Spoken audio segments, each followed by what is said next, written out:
أعوذ بالله من الشيطان الرجيم. بسم الله الرحمن الرحيم. يا أيها المزمل قم الليل إلا قليلا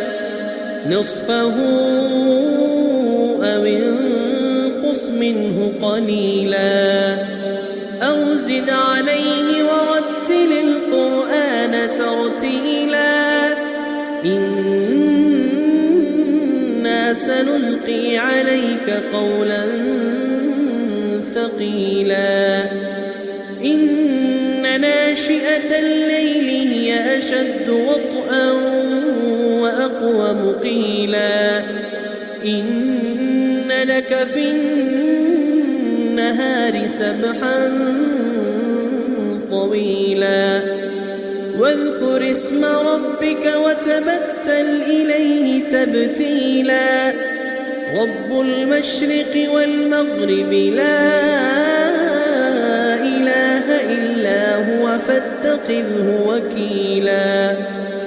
واصبر على ما يقولون واهجرهم هجرا جميلا وذرني والمكذبين أولي النعمة ومهلهم قليلا إن لدينا أنكالا وجحيما وطعاما ذا غصة وعذابا أليما يوم ترجف الأرض والجبال وكانت الجبال كثيبا مهيلا إنا أرسلنا إليكم رسولا شاهدا عليكم كما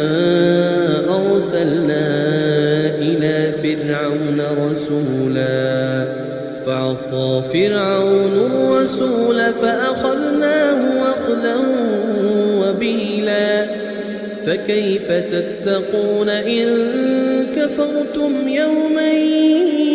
يجعل الولدان شيبا السماء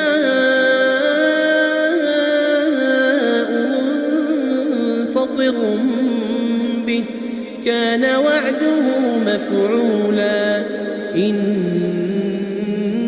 هذه تذكرة فمن شاء اتخذ إلى ربه سبيلا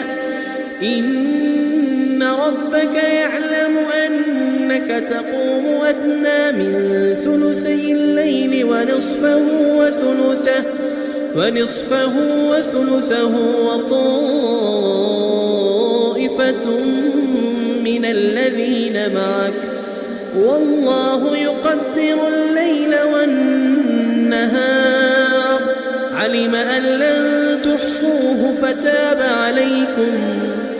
علم أن لن تحصوه فتاب عليكم فاقرؤوا ما تيسر من القرآن